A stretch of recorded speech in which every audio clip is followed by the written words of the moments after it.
for the minister to arrive.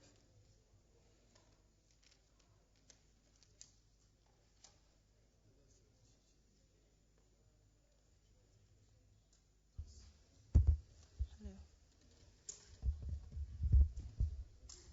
And we try to keep it short for the lunch break, so don't worry. How many minutes? 40 minutes, right? Okay.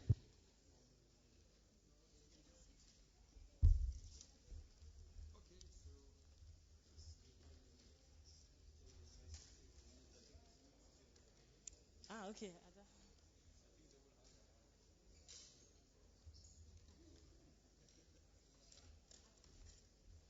Good afternoon, distinguished ladies and gentlemen. Good afternoon, distinguished ladies and gentlemen. Of an inclusive agro-allied industrialization in Africa. And the objective, or the core objective of this session, will highlight Africa's key challenges and opportunities. It will also offer some perspectives on the best practices as well as share experiences that have significantly industrialized the agriculture sector in an inclusive way. And so, my name is Evelyn Ohaunsi, and I work for the International Institute of Tropical Agriculture with our headquarters here in Nigeria.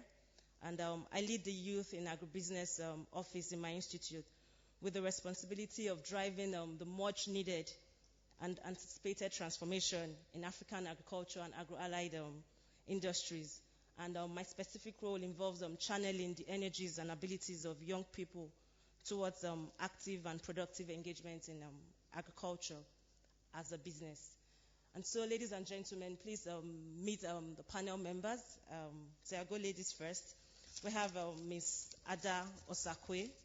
She is a creative food entrepreneur and a passionate agribusiness advocate. She's the founder and chief executive of Agrole Ventures, which invests in food startups as well as incubates its new agri-ventures. The company currently has 4 agribusiness investments. We have Dr.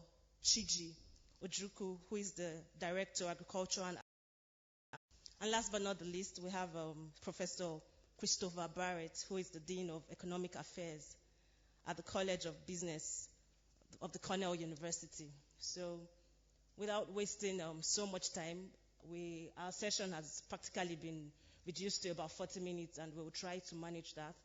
And so we would kickstart this session, and we'll have interventions from our panel members, after which we'll open it up to the audience to ask some questions to drive us towards our objective.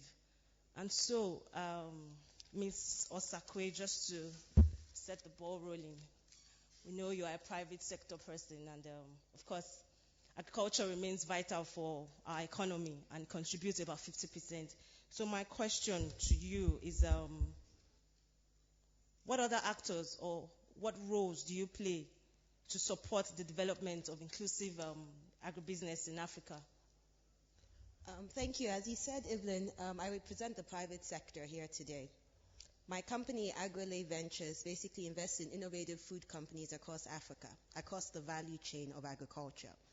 We have a target to invest about $5 million over the next 5 years in 50 young businesses in agriculture, young enterprises, with a focus on agro-processing. So you might ask, why young businesses? Why those early stage S when you think about SMEs, so the small businesses?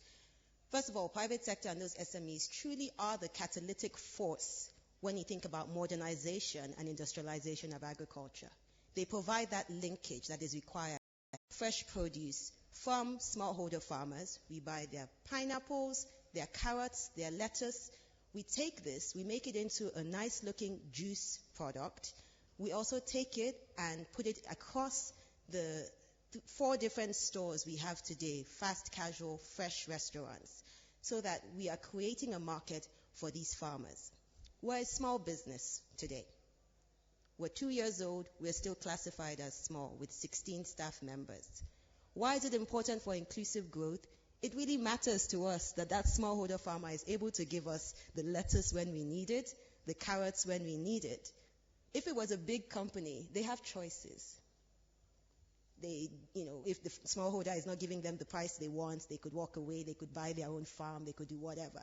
But for us, it's a win-win situation when we think about smallholder farmers. So it's inclusive. Another company we invested in, Real Fruits, a young female entrepreneur that buys fruits, mangoes, pineapples from farmers, and she makes it into a dried fruit snack. Today, she's now helping for the farmers in Kaduna to start grafting their mangoes and starting to farm properly and do it to that extent. Then again, that's inclusive growth when you think about these small businesses that are supporting the processing so that they're now buying locally.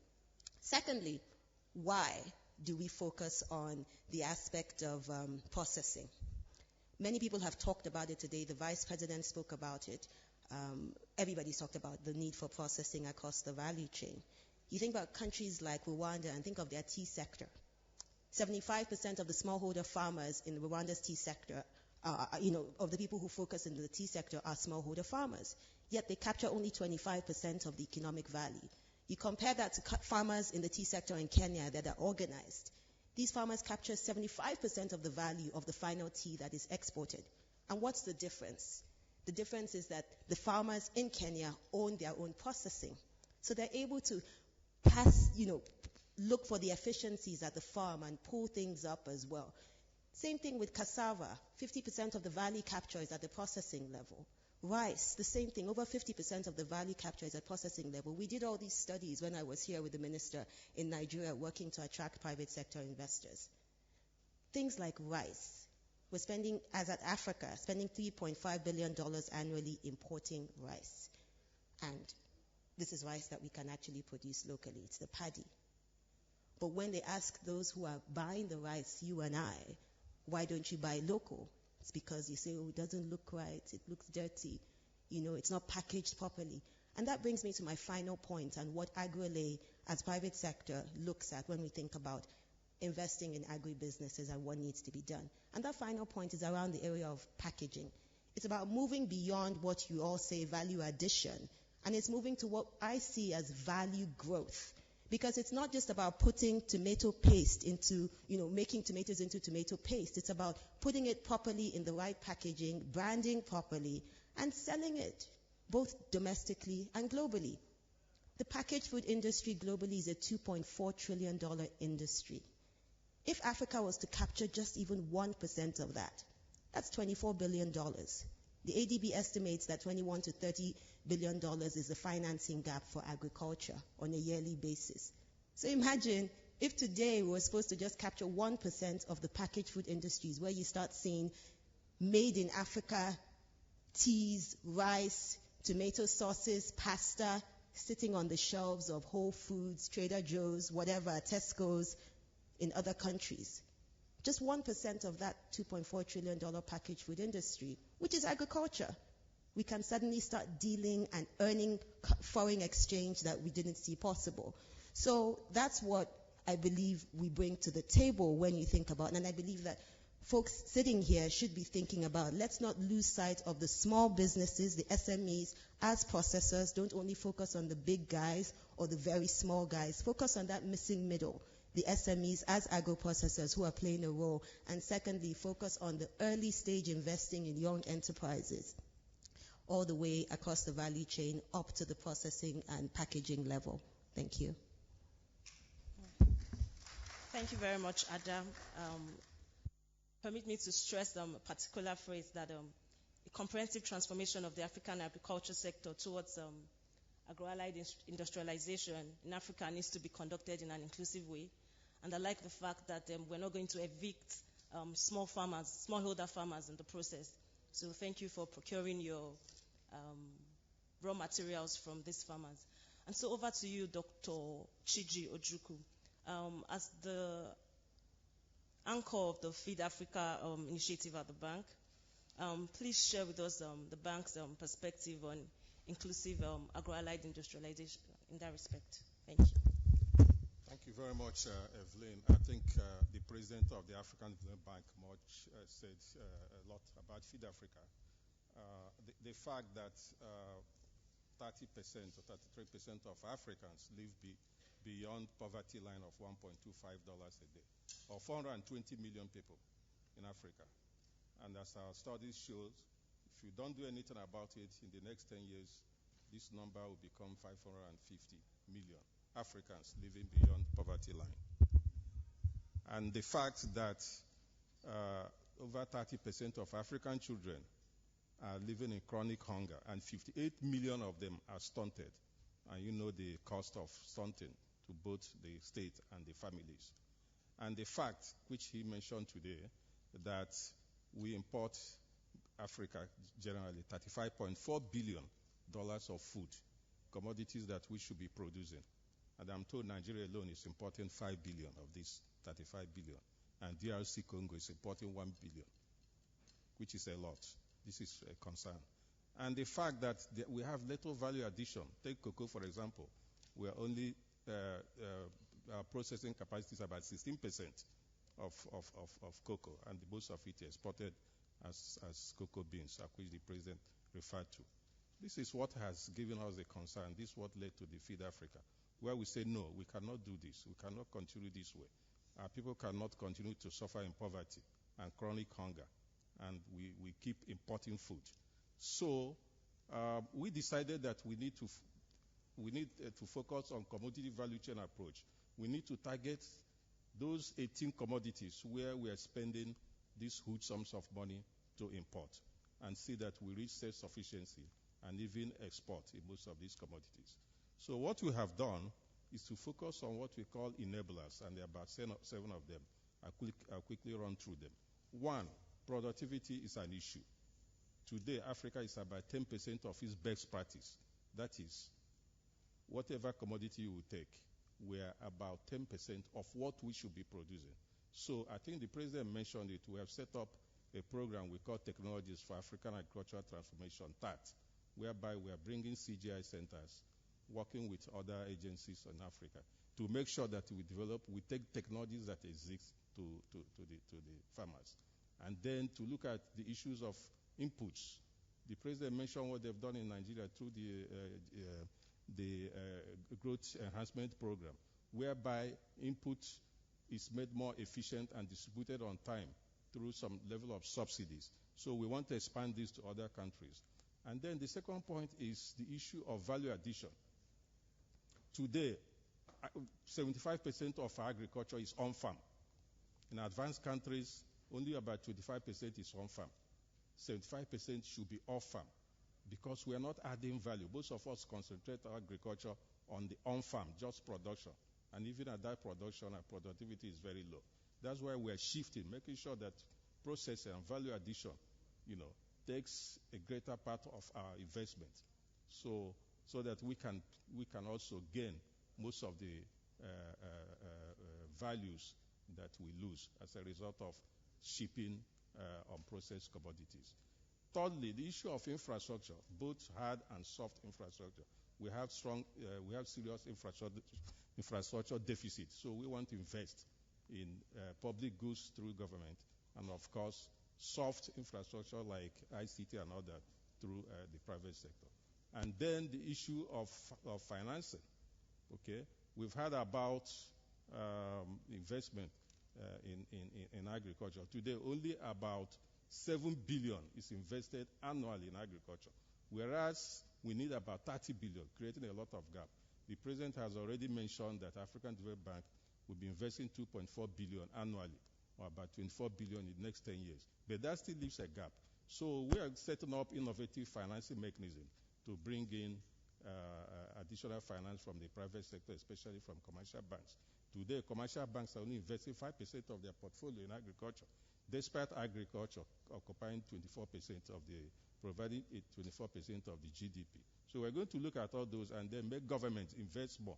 We are told that Nigeria's, the minister is not here, but we're told that the government is investing less than 1% in agriculture through the budget, whereas the Maputo Declaration says 10%. Our assessment shows that we are average of 3%. This is very low. And then we have to look at policy. I think the issue of policy was discussed today. Without leadership, without policy enabling in land, in pricing, in subsidies, and things like that, then the issue of inclusivity will not be achieved. Young people will not come into agriculture. Women will not come into agriculture. They will not have land to do so. So policy issues are also key to us. And then the question of inclusivity. Looking at young people, looking at women, how do we bring everybody? The issue of climate change are key to us. So we are doing programs and to support. We have a program for the youth we call Enable Youth, whereby we empower young people through finance and trade and incubation so that they can also be involved in agriculture. I think the president already mentioned what we are doing for women, try to set up a fund that will catalyze investment specifically for women, including in agriculture. And finally, the issue of partnership. This Feed Africa is not about the African Development Bank alone. It's about all our partners coming together to see that everybody makes a contribution so that we can raise the necessary resources and we can bring in the type of inputs and knowledge and technology that exists everywhere, but it's not well captured. So this is the essence, and I believe in the next 10 years, Africa should be able to feed itself. Thank you. Thank you, Dr. Chiji, for shedding more light on the bank's approach in addressing inclusivity in agribusiness. Yes, so I would like to ask Dr. Dore, speaking about underinvestment in the agricultural sector and the share of public expenditure declining since 2008 across the continent, and so far, only 12 African countries have actually reached or surpassed the 10% allocation target set in the June 2014 Malabo Declaration. And so what recommendation would you put on the table to promote responsible public investment in agriculture? And how can governments contribute to rising agricultural productivity in an inclusive way on the continent? Thank you.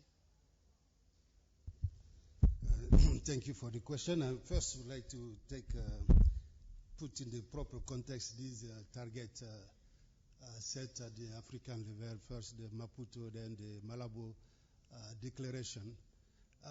Clearly, if you look at why the African leader tried to push government to put more into agriculture, it came from the notion that this is a sector where, left by itself, will not be able to attract the needed financing to thrive.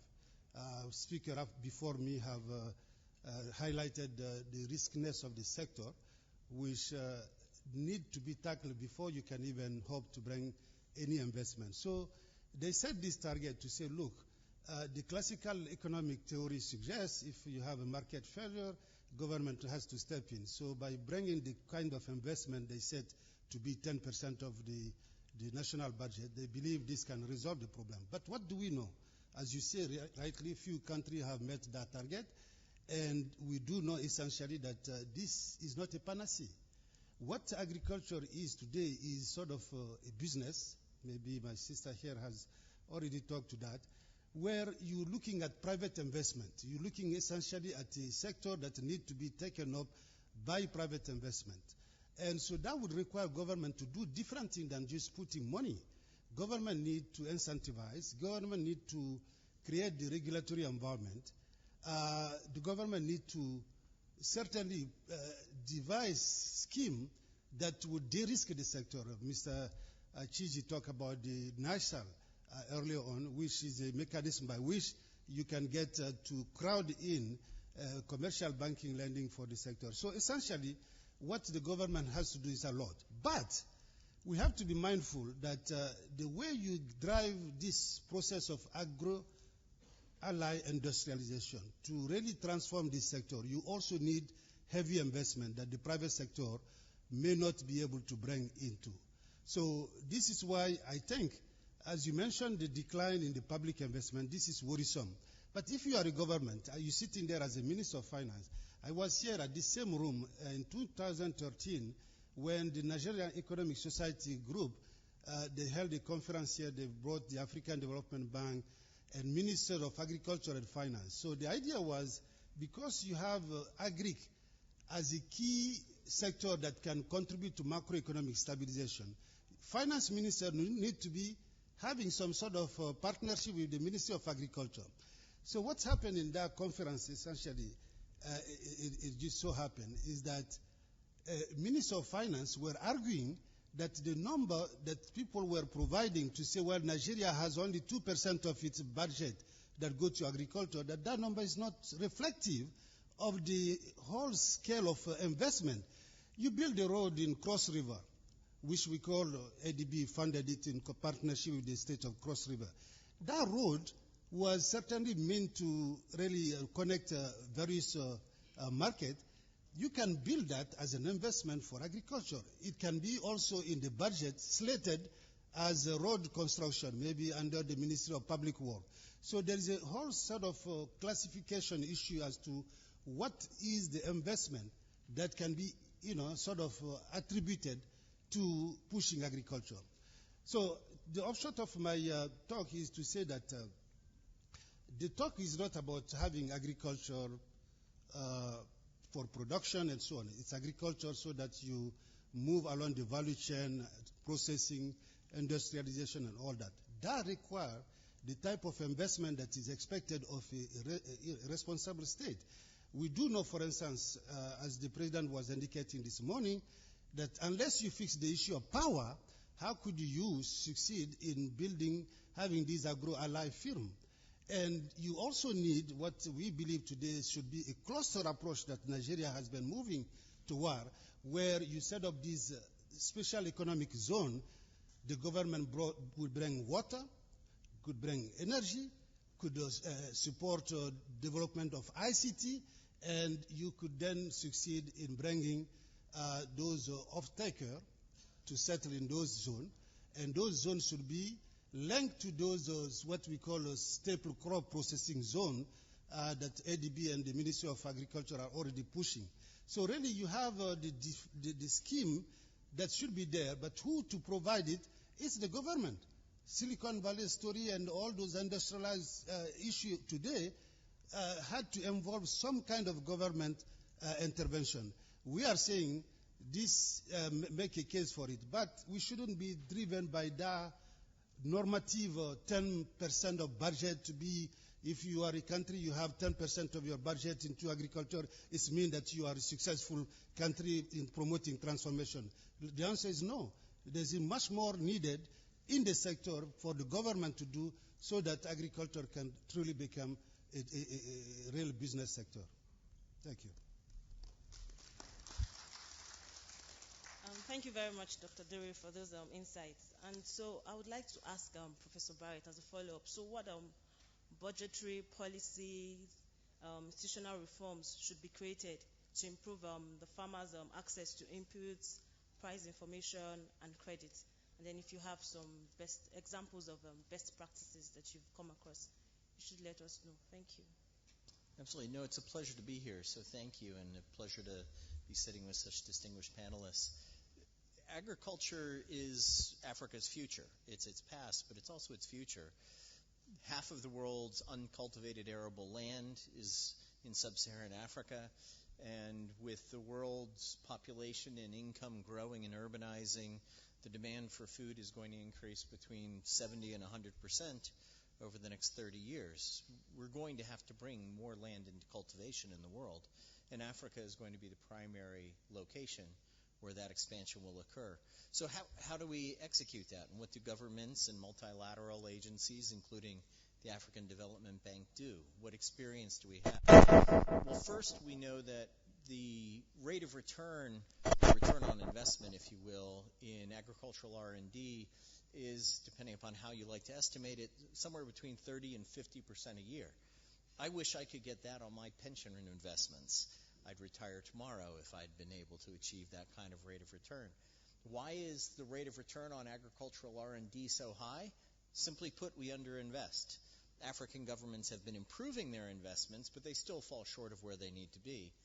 And moreover, intellectual property regimes have made it difficult for the private sector to invest as much in adaptive research. So the government's role is really to fund basic research, the basics of developing drought-tolerant varieties of staple crops for Africa, help with resistance to particular animal diseases.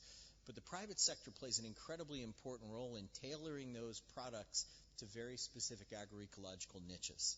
And Africa has a great heterogeneity of agroecological landscapes, and therefore massive role for the private sector in that adaptive research.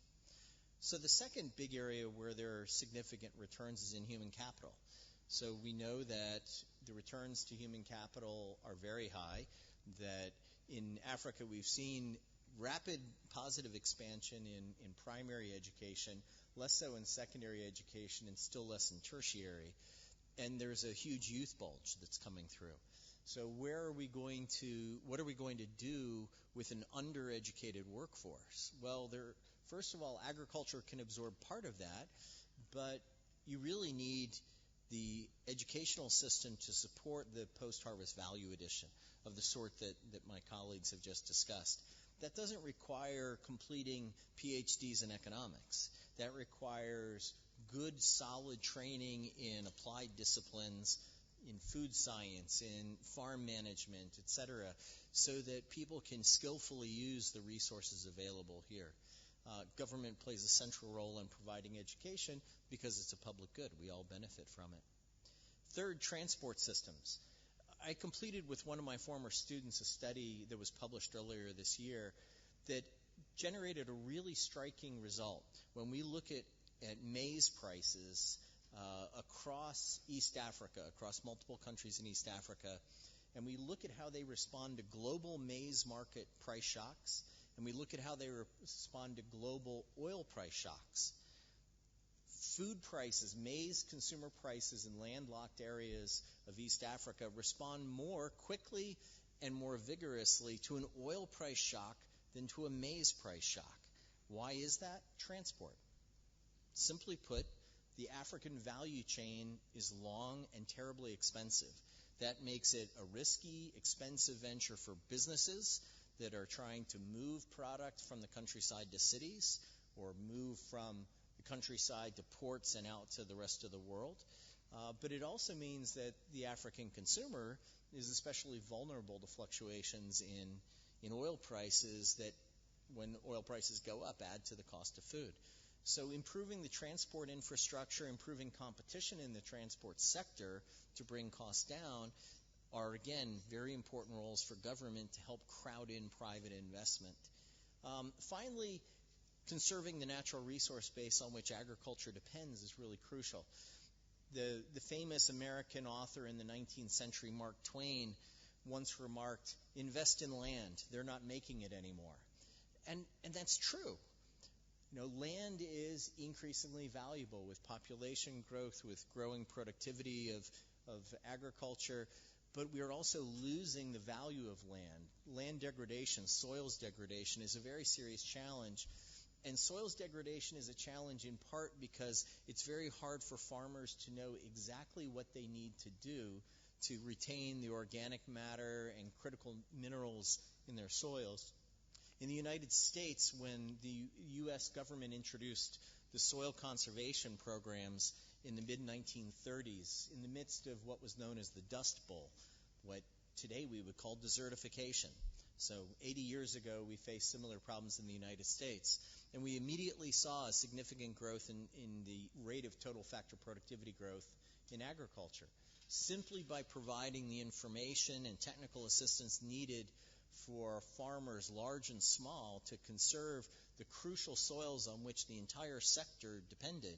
And by sector, I don't mean just primary production. Post-harvest depends on it too, because as we make primary agricultural production more productive, then you get lower cost inputs into the processing sector, and you enable them to develop a wider variety of healthy and profitable products. So government and policy play a really crucial role in several different aspects of helping agro-allied industrialization and in helping to reduce poverty and stimulate inclusive growth. It's a terrific agenda. There's a big role for the bank and for governments.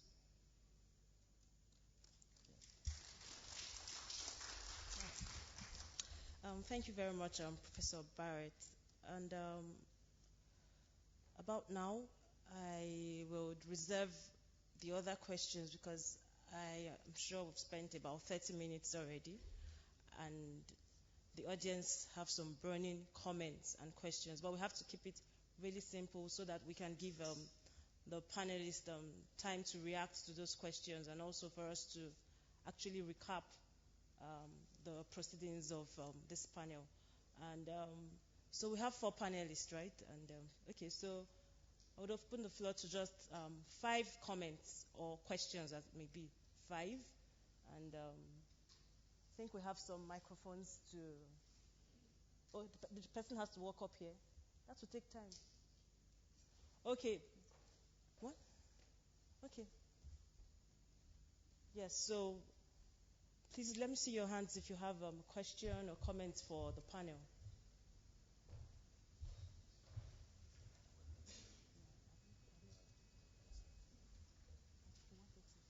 Okay, that's fine.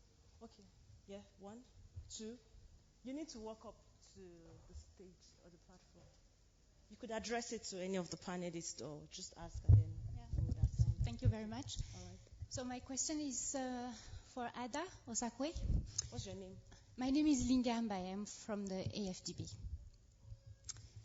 So as a young entrepreneur, what was the most challenging issue you had to face for setting up your business? And what are also right now your most challenging issues for yourself, your business, and for also the people you're helping and you're funding?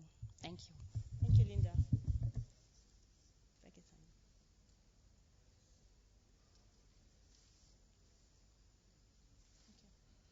Wahid, yeah, please. Yeah, good afternoon all. Yeah, my name is Akonde Olalekan Paul. I work for Institute of Export Operations and Management here in Nigeria. Yes, I'm an agribusiness by profession, and I love what you guys have said today so much. But the issue of inclusiveness in agriculture is so much that if we don't take the smallholder into the value chain, we have not started.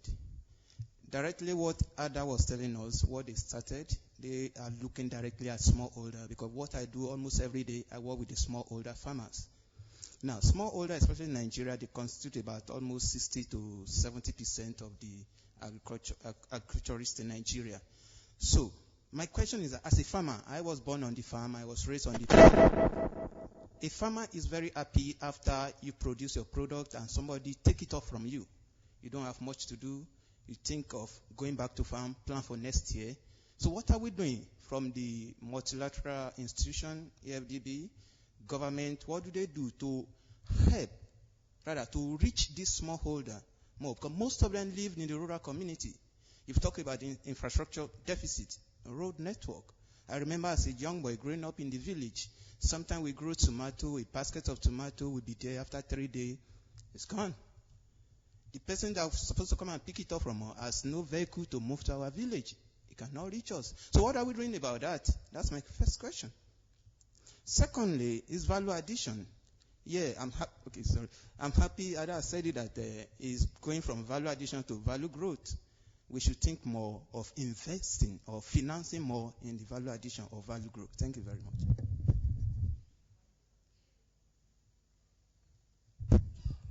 Okay, thank you very much. My question is that we've been discussing about youth mobilization and engagement, and also the importance of training. I would like to ask that what strategy do we want to put in place for grassroots mobilization, especially from the institution level, rather than waiting for them to be a graduate? Thank you very much. Your name, please. My name is Wahid Oni. Thank you. Can I still take 2 more questions? Okay. The moderator in the crowd, can we just take 1 more, please? All right, sir, please. All right. She didn't come out on time. The final question, please. We need to wrap up this session. Good afternoon, all. Good afternoon. I'm Air Vice Marshal. I used to fly aeroplanes for the Nigerian Air Force for 35 and a half years. Now I'm teaching young people in the university and also chairman of Agripreneur Club Nigeria. Most importantly, to my brother, Mr. Chidi Ojukwu. For too long, our people have farmed with hoes. What have we done, especially with agricultural mechanization? All the universities of agriculture, agro-engineering, especially the one in Ilorin, Nigeria. What have we done to improve the efficiency of that hoe that my mother or my father or my uncle used in farming? Because we must improve on that efficiency. The second question. I have had the privilege to travel to 35 state capitals in Nigeria by land and by air. And I know the agricultural productivity of this country. When you wing from Abuja through Makurdi, Boko, Vandekia to Ogoja Obudu, then you cross over to Bansara, Itigidi, and get into Calabar, you see waste. The president talked about post-harvest losses. What have we done? Everybody is talking about tomato puree. What does it take us? Just to get a can, wash the tomatoes, put them in a can. Virtually every housewife here has a blender. We don't need to make it into a puree before it becomes profitable to us. And if you live in Kaduna, where I served for 25 years, Kaduna and Kano, from this December, tomato will be so cheap up to February next year that we take it for peanuts. But come back July, you can't find tomato. What are you people doing to ensure that there's a stable price of that commodity Thank when you. we produce it? Thank you very much. The final question, please. We have to round off in 10 minutes, please, or 5 minutes. My name is Christina Uday, and I'm the founder of a literacy nonprofit called Reading Hamlets. And my question is for you, Ada Osakwe. One of the things we do is that we have self-esteem programs for girls, and some of them actually talk about having a farm. So my question to you is, what advice would you give a young girl who is aspiring to set up something like Nolly Juice? Thank you. Okay. Thank you very much, everyone. And Ada, you seem to have most of the questions, so if you could address them very quickly. Thank you, and thank you to everyone who asked those very pertinent questions. The first one from the young lady in front about the two, basic problems and challenges I face. I typically don't like harping on challenges because I think we know what the overall operating environment can be like for anyone starting off a business. It is tough. Infrastructure is not there and all. But I think, as I think about the types of businesses I've been in when it comes to agriculture and dealing with fresh produce, a big part is to do with standards and having that cold chain someone mentioned earlier on. If you don't have the storage and, cold trucks to transport our vegetables to get to become a fresh produce, it just doesn't make sense. I thought of all sorts of things, of investing in machinery that will extend the shelf life of my product. But I was like, even if I extend the shelf life, what then happens to the fact that if there's no light one day, those vegetables just go? And it's not just about me controlling my electricity. If I give it to a supermarket, if something happens to their generator, it goes, and that's your investment gone in the blink of an eye. We just opened a new store 2 days ago, and that's exactly what happened to some of our things. They didn't have light overnight, and something happened to their generator, and over 100,000 naira worth of hard-earned money that could go to paying staff salaries went. I was in tears, but it's just like you hold back. These are things that are real serious challenges on the ground. A second big thing is the issue of, accepting mediocrity when it comes to our food products in Nigeria. Why? Why do we travel and see nice-looking packaged tomatoes or canned tomatoes or ketchup or sugar or whatever, nicely branded, but when it comes to ours, it's a funny packet, you can't read the label, nothing, and no one is thinking about that or pushing the envelope when it comes to that. So it's not enough to say, let's help our smallholder farmers, the women in Niger State, to start doing shea butter. I've seen shea butter products abroad that look amazing. But when I see the one in Niger State, the same, bowl but just because of the way they put the packaging, nobody wants to buy it.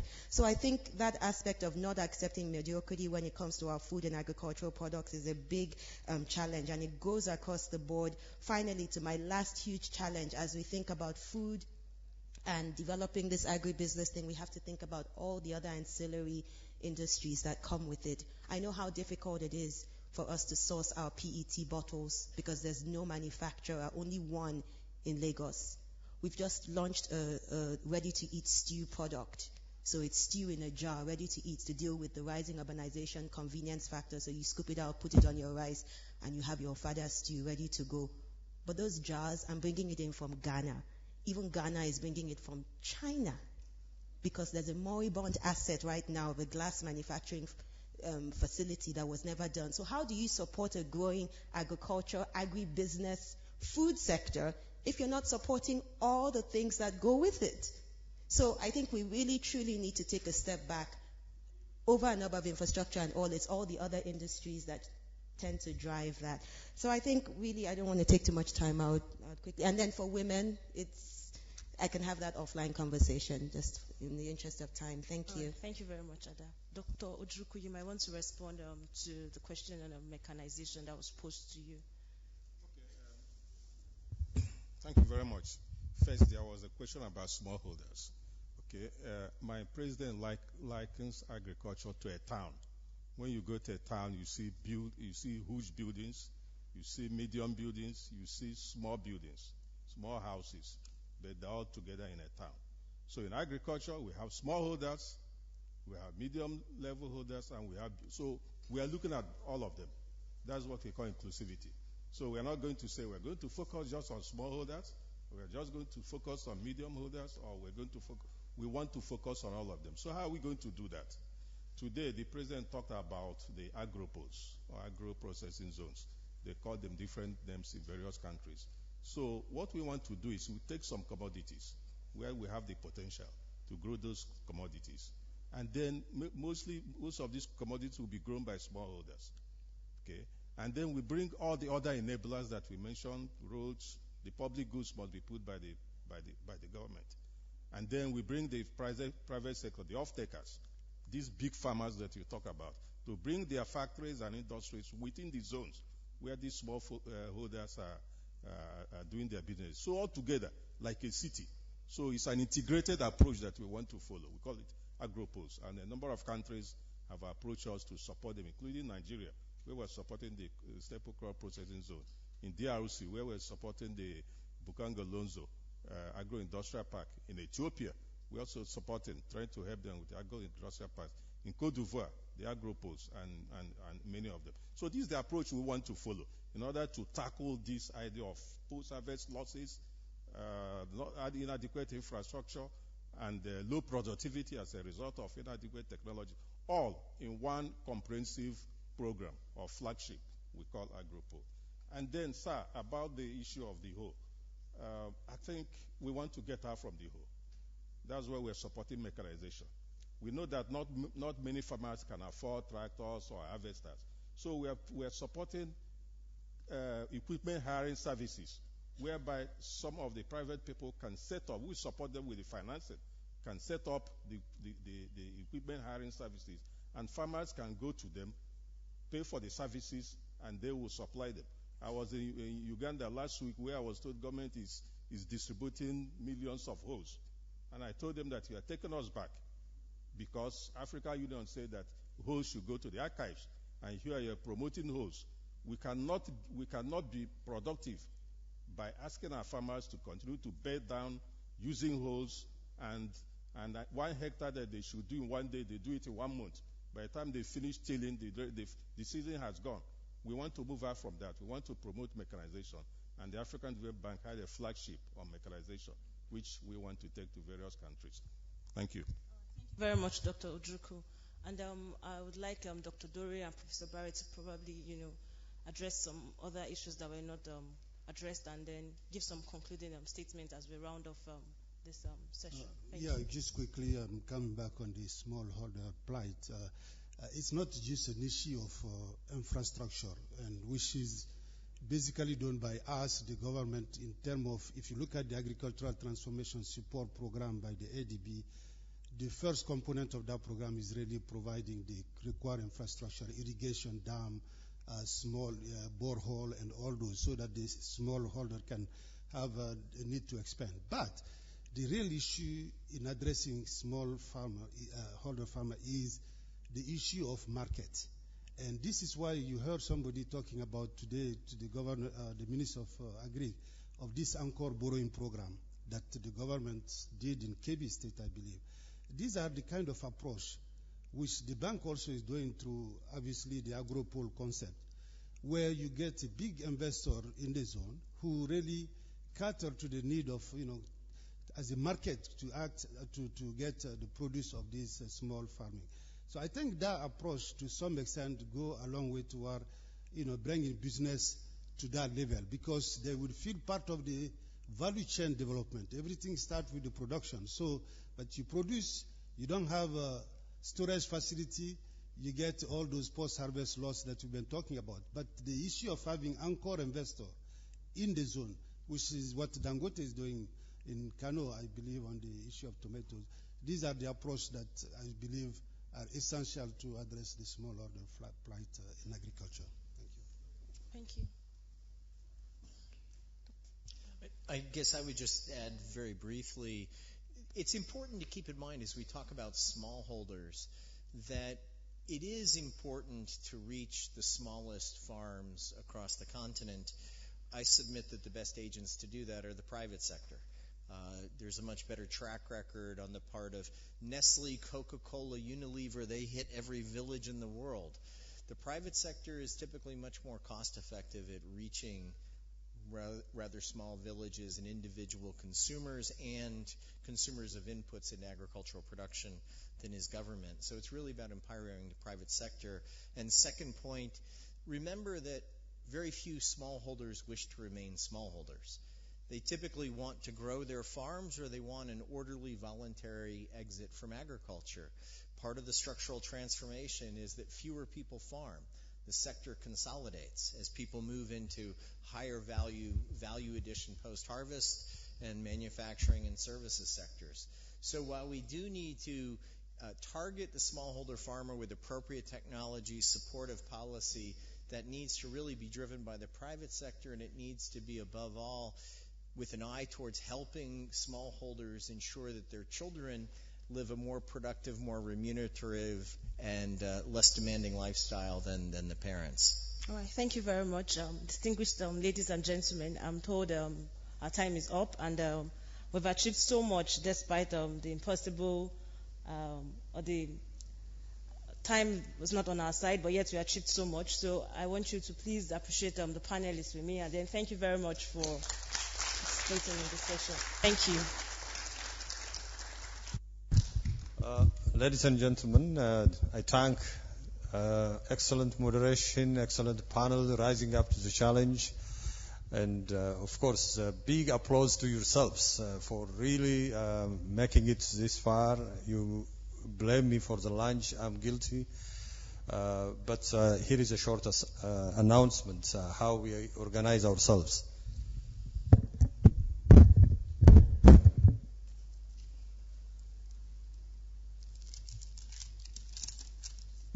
Okay, we are all having colored badges, so those with blue and white, you are kindly requested to the Zuma restaurant. It is where you had breakfast this morning. The rest of us will go to the Oriental restaurant, and we meet again after 1 hour. Please bear with us. Today is a very important event, so you don't want to miss the next panel, which is, again, an excellent one. So let's quickly go to the restaurant, get our lunch, and come back here in time, please. Thank you.